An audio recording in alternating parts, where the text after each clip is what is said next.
جب اللہ کے رسول صلی اللہ علیہ وسلم کی زبان مبارک سے الفاظ نکلتے یا جب آپ کا یہ ارشاد سب سنتے صحابہ، تو صحابہ کی اللہ کے رسول صلی اللہ علیہ وسلم سے جو محبت تھی، جو آپ صلی اللہ علیہ وسلم سے ان کا لگاؤ تھا، یا کہہ لیجئے کہ جو والہانہ عشق تھا اللہ کے رسول صلی اللہ علیہ وسلم کے ذات اطہر سے، اس کے بارے میں صلح حدیبیہ کے موقع غالباً ابو مسعود رضی اللہ تعالیٰ عنہ یا کوئی تھے، انہوں نے کفار مکہ کو یہ کہا کہ میں نے کیسر و کسریٰ کے دربار دیکھے، میں نے نجاشی کا دربار بھی دیکھا، لیکن جس عقیدت سے اور جس محبت سے اصحاب رسول آپ کے ساتھ معاملہ کرتے ہیں وہ میں نے کہیں نہیں دیکھا۔ وضو کا پانی زمین پر گرنے نہیں پاتا اور صحابہ جو ہے اس کو وہ اپنے بدن پر ملتے ہیں۔ اس درجہ والہانہ عقیدت جو قوم رکھے گی اپنے نبی سے، کسی بھی شخص سے، تو آپ یہ سوچیں کہ اپنے نبی یا اس شخص کے افعال اقوال کو وہ باقاعدہ یاد رکھنے کی، اس کو محفوظ رکھنے کے لیے کیا کچھ نہیں کرے گی۔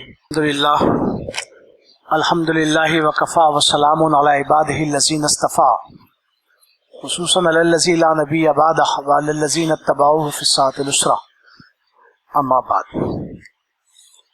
عزیز ساتھیو، جس موضوع پہ مجھے آپ لوگوں کے سامنے چند باتیں رکھنی ہیں وہ ہسٹری آف حدیث، یا یہ کہہ لیجئے کہ تدوین حدیث، حدیث مدون کیسے ہوئی، جمع کیسے کیا گیا، اس سلسلے میں چند باتیں آپ لوگوں کے گوش گزار کرنی ہے۔ حدیث کہتے کسے ہیں، اس کی کئی مختلف تعریفیں ہیں جو انشاءاللہ پورے سیشن میں آتی رہیں گی۔ عام طور پر یہ ہے کہ اللہ کے رسول صلی اللہ علیہ وسلم کے اقوال، آپ صلی اللہ علیہ وسلم کے افعال اور آپ صلی اللہ علیہ وسلم کی تقاریر، ان کو حدیث کہا جاتا ہے۔ اقوال اور افعال یہ واضح ہیں۔ تقریر کا مطلب یہ ہے کہ کسی چیز کو برقرار رکھنا، یعنی آپ صلی اللہ علیہ وسلم کے سامنے ایک کام کیا گیا اور آپ صلی اللہ علیہ وسلم خاموش رہے، اس پر نکیر نہیں کی، تو وہ بھی حدیث میں شمار ہوگا۔ یعنی یہ بات پہلے سے طے شدہ ہے کہ اگر کوئی ایسا کام ہو جو جس پر نکیر کی جانی چاہیے تو اللہ کے رسول صلی اللہ علیہ وسلم ہر حال میں اس پر نکیر فرماتے، لیکن چونکہ آپ خاموش رہے، اس کا مطلب وہ اس کی گنجائش ہے، وہ کام کیا جا سکتا ہے۔ ایسا ممکن نہیں کہ کوئی ایسا کام ہو جو نکیر کے قابل ہو، جس پر اعتراض کیا جائے، جس کو بتائے، جس کو درست کرنے کی بات ہو، اور اللہ کے رسول صلی اللہ علیہ وسلم نہ کرے۔ تو اس بنا پر آپ صلی اللہ علیہ وسلم کے اقوال، آپ صلی اللہ علیہ وسلم کے افعال اور آپ صلی اللہ علیہ وسلم کی تقاریر، یہ من جملہ حدیث کہلاتی ہے۔ اس سلسلے میں ایک بات یاد رکھنی چاہیے کہ احادیث کا ایک بہت بڑا سلسلہ، بہت بڑا حصہ متواتر ہے۔ متواتر سے مراد یہ کہ یعنی جیسے عقائد ہیں، اللہ کے رسول صلی اللہ علیہ وسلم نے دعوت دی، قرآن میں اس کا باقاعدہ پورا تذکرہ ہے عقائد کا، اور اللہ کے رسول صلی اللہ علیہ وسلم نے اس کی دعوت بھی دی۔ اس کے بعد عبادات ہیں، طہارت ہے، غسل، وضو، ان تمام چیزیں ہیں۔ عبادات میں نماز، روزہ، حج، زکوٰۃ، یہ ساری چیزیں یہ اللہ کے رسول صلی اللہ علیہ وسلم کے دور سے آج تک کبھی منقطع نہیں ہوئے۔ ایک طبقے کے بعد دوسرے طبقے نے، ایک نسل کے بعد دوسری نسل نے اس پر لگاتار عمل کیا ہے، تو یہ خبر متواتر ہے۔ اور خبر متواتر جو ہوتی ہے وہ سند کی محتاج نہیں ہوتی ہے۔ تو کہنے کا مطلب یہ کہ ایک بہت بڑا حصہ اللہ کے رسول صلی اللہ علیہ وسلم کا وہ متواتر ہے، اس کی تدوین کی ضرورت نہیں، اس لیے کہ وہ سب کا سب موجود ہے۔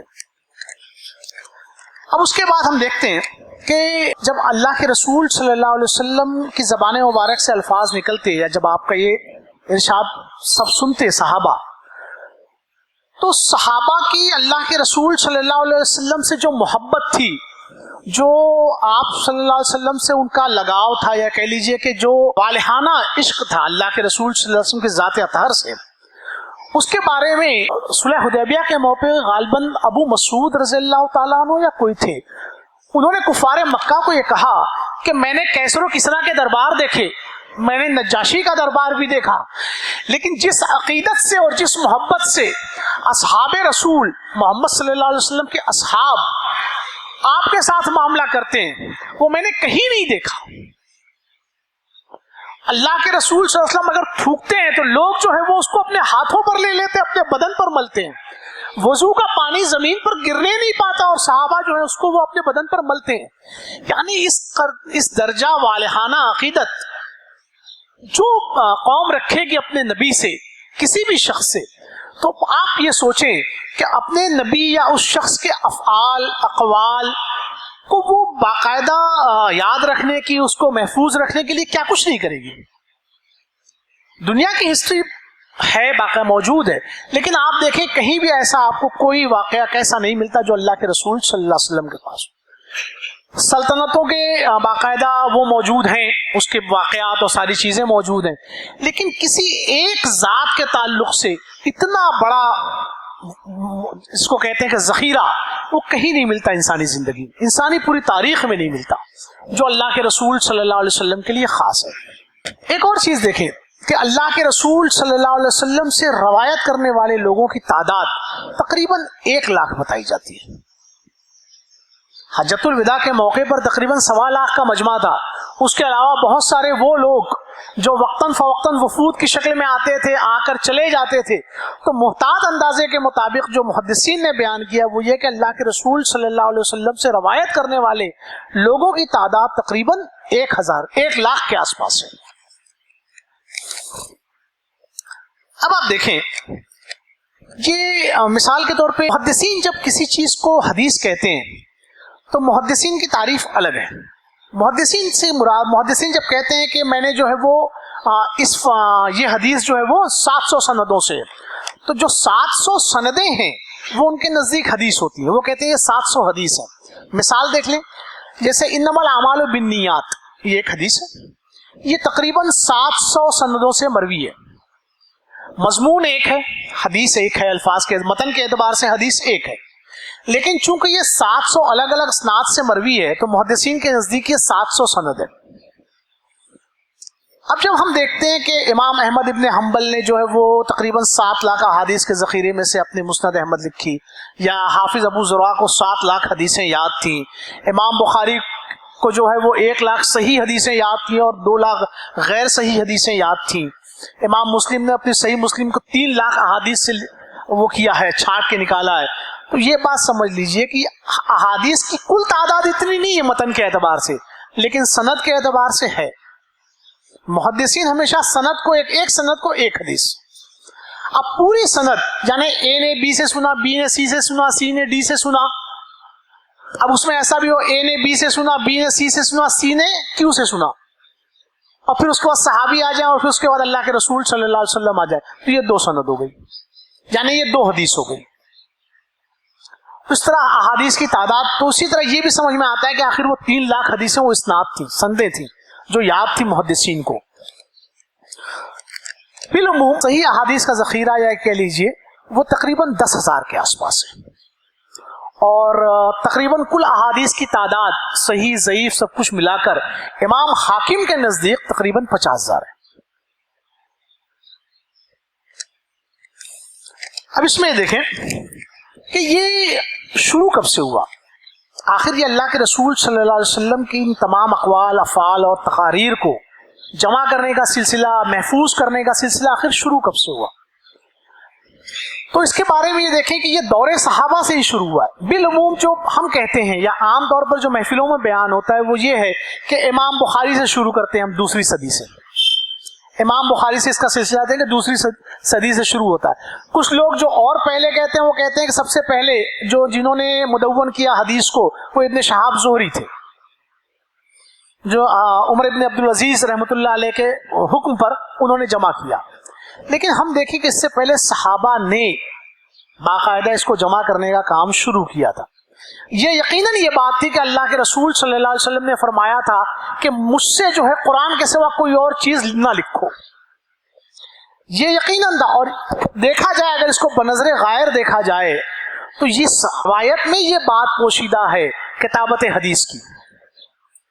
یعنی جب تک قرآن نازل ہو رہا ہے, جب تک احکامات وہ آ رہے ہیں اللہ تعالیٰ کی طرف سے, تو کہیں حدیث قرآن کے ساتھ خلط ملط نہ ہو جائے. اس کی بہت ساری مثالیں احادیث میں ملتی ہیں کہ جب اللہ کے رسول صلی اللہ علیہ وسلم کے اقوال لکھے گئے تو وہیں راوی نے جو ہے وہ اس کے نیچے اس کی تشریح لکھ دی. تو بعض راویوں نے، بعد کے لوگوں نے سمجھا کہ یہ بھی قول رسول ہے.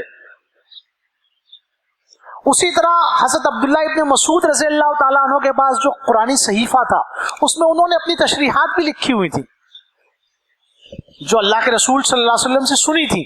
تو اللہ کے رسول صلی اللہ علیہ وسلم نے اسی اس سے بچانے کے لیے کہ امت اس قرآن مکمل طور سے محفوظ رہے، آپ نے فرمایا کہ مجھ سے جو ہے وہ حدیث قرآن کے سوا کچھ نہ لکھو. اور اسی کے ساتھ یہ بھی ہے کہ صحابہ نے اس کو لکھنے کا التزام اپنے پاس کیا بھی تھا، جیسا کہ ابھی بات اس میں آئی کہ حضرت عبداللہ بن عمرو بن عاص رضی اللہ تعالی عنہ، یہ باقاعدہ آپ نے اللہ کے رسول صلی اللہ علیہ وسلم سے اجازت لی تھی اور آپ لکھا کرتے تھے. اور حضرت ابو ہریرہ رضی اللہ تعالیٰ عنہ یہ بات فرماتے ہیں کہ سب سے زیادہ کثیر الروایت حضرت ابو ہریرہ رضی اللہ تعالیٰ عنہ تھے، لیکن وہ کہتے ہیں کہ سب سے زیادہ حدیثیں مجھے یاد تھیں، میری مرویات سب سے زیادہ ہیں سوائے حضرت عبداللہ بن عمرو بن عاص کی، اس لیے کہ وہ لکھ لیا کرتے تھے، میں لکھتا نہیں تھا. اور مرویات ابو ہریرہ جو ہے تقریباً 5200 کے آس پاس ہے کل ملا کر، الگ الگ اسناد سے. تو ظاہر سی بات ہے اگر وہ یہ کہتے ہیں تو حضرت عبداللہ بن عمرو بن عاص کی روایتیں ان سے زیادہ ہوں گی، وہ کہ ایک قول 1000 کا بھی ہے لیکن ایک یہ بھی ہے. تو اب آپ دیکھیں، اچھا ایسا نہیں کہ حضرت ابو ہریرہ نے حدیثیں لکھی نہیں تھی. بشیر بن نحیک جو ان کے شاگرد تھے اور عمرو بن امیہ ایک صحابی ہیں، ان کے بیٹے حضرت حسن روایت کرتے ہیں کہ انہوں نے حضرت ابو ہریرہ سے کہا کہ یہ حدیث میں نے آپ سے سنی ہے. انہوں نے کہا کہ میں نے تو ایسی کوئی حدیث بیان نہیں کی، اس لیے کہ میں جو بیان کرتا ہوں وہ لکھ لیتا ہوں.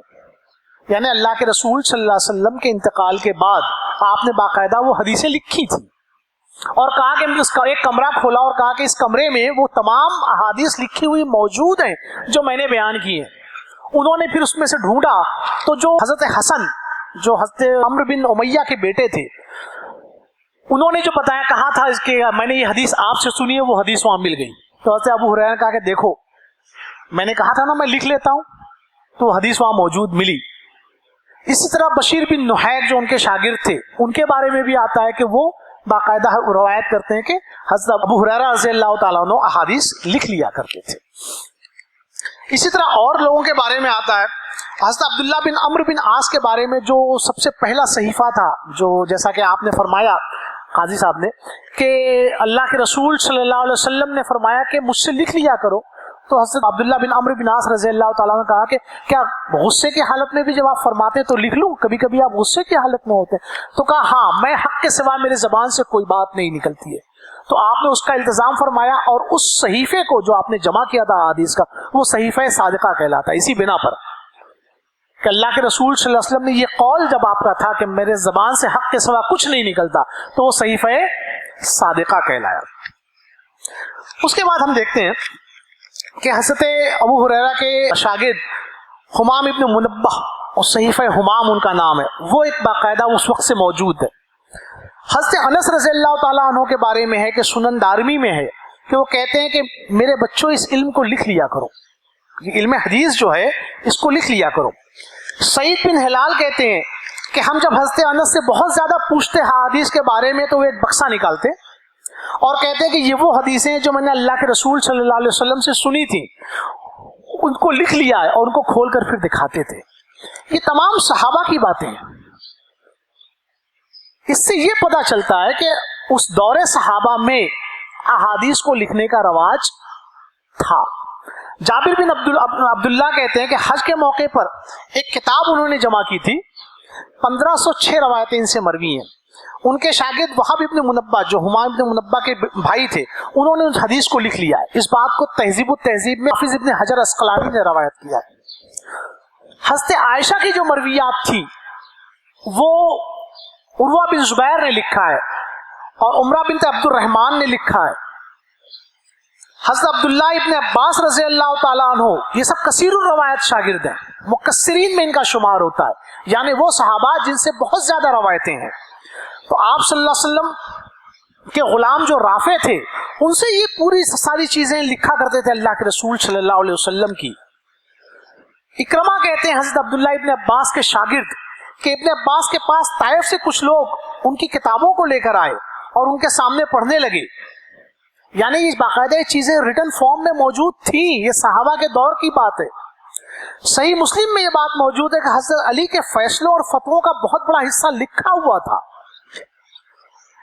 حضرت عبداللہ ابن عباس رضی اللہ تعالیٰ عنہ کے بارے میں آتا ہے کہ انہیں جو مرویات چھوڑی لکھی ہوئی، ان کے انتقال کے بعد وہ ایک اونٹ کا بوجھ تھے، 12 شتر تھے، اتنا تھا چھوڑا تھا. اس کے باوجود بھی ہم یہ کہتے ہیں کہ احادیث جو ہے وہ بہت بعد میں لکھی گئی. میں آپ کو یہ اس لیے بتا رہا ہوں کہ یہ ہمارے ذہنوں سے دور ہو جائے یہ بات کہ احادیث امام بخاری نے جمع کی، یا بہت زیادہ سے زیادہ ہم یہ کہتے ہیں کہ ابن شہاب زہری نے جمع کی. ایسا نہیں ہے، احادیث پہلے سے جمع تھی. وہ کس فارم میں تھی اس پر گفتگو بھی آئے گی انشاءاللہ. سعید ابن جبیر کہتے ہیں کہ ابن عباس کی حدیثوں کو وہ لکھ لیا کرتے تھے، اور کاغذ ختم ہو جاتا تو اس کو جو چیز میسر آتی اس پر لکھ لیتے، حتیٰ کہ ہاتھ پر لکھ لیتے اور بعد میں جا کر اس کو کاپی کرتے. سعید بن جبیر حضرت عبداللہ ابن عباس کے شاگرد ہیں بہت. حضرت عبداللہ ابن عمر کے بارے میں نافع کو انہوں نے دیکھا کہ لوگ ان کے سامنے بیٹھ کر احادیث لکھتے ہیں. وائل بن حجر حضرموت کے شہزادے تھے، ان کے بارے میں کہ اللہ کے رسول صلی اللہ علیہ وسلم نے ان کو ایک صحیفہ لکھوا کر دیا جس میں نماز، روزہ، سود، شراب اس کے احکامات تھے. باقاعدہ آپ نے ان کو لکھوا کر دیا. ابو شاہ یمنی یمن سے آئے تھے، انہوں نے درخواست کی تھی حجۃ الوداع کا خطبہ ان کو لکھ کر دیا جائے. اللہ کے رسول صلی اللہ علیہ وسلم نے کہا اکتب لابی شاہ، میں نے جو کچھ ابھی حجۃ الوداع میں جو فرمایا ہے، جو کہا ہے، اس کو ابو شاہ کے لیے لکھ دو. ان کو باقاعدہ ریٹن فارم میں دیا گیا.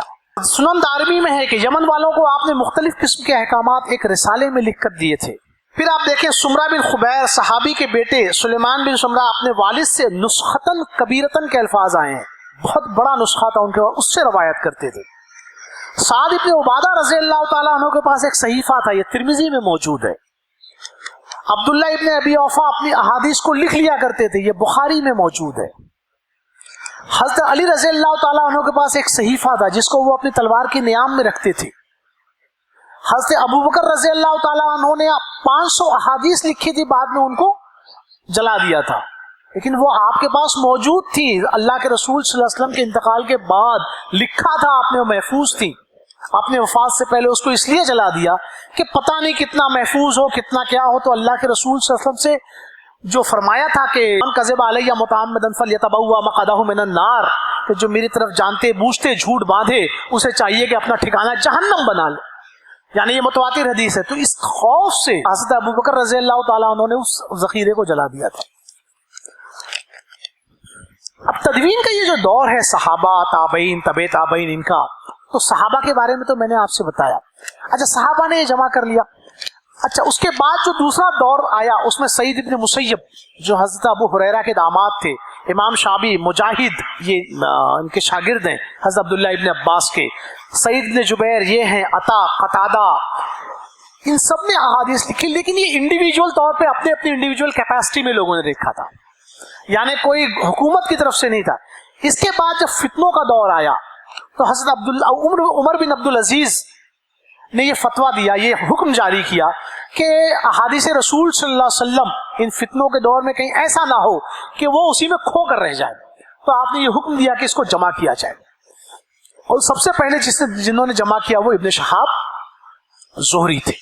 انہوں نے احادیث کو جمع کیا ایک اس صحیفے کی شکل میں. صرف یہیں پر. پھر اس کے بعد ابن جریج، ان کا انتقال 150 ہجری میں ہوا. امام مالک 179 میں ان کا انتقال ہوا. محمد ابن اسحاق 151 میں ان کا انتقال ہوا. یہ ابن جریج مکہ کے رہنے والے تھے، ابن اسحاق اور امام مالک مدینے کے رہنے والے تھے. ربیع بن صبیح یہ بصرہ کے رہنے والے تھے، 160 ہجری میں ان کا انتقال ہوا. سعد ابن ابی عروبہ یہ 156 ہجری میں ان کا انتقال ہوا، یہ بھی بصرہ کے رہنے والے تھے. حماد بن سلمہ 167 میں انتقال ہوا، یہ بھی بصرہ کے رہنے والے تھے. ان تمام لوگوں نے جمع کیا. کوفے میں سفیان ثوری نے جمع کیا، شام میں امام اوزاعی نے جمع کیا، یمن میں معمر نے جمع کیا، مصر میں لیث بن سعد نے جمع کیا، واسط میں حشیم نے جمع کیا، رے میں عبداللہ ابن مبارک نے جمع کیا. یہ تابعین اور تبع تابعین کا ایک سلسلہ ہے. یہ ساری چیزیں انڈیویجول تھی. اس میں ایک چیز تھی کہ اس میں صحیح اور ضعیف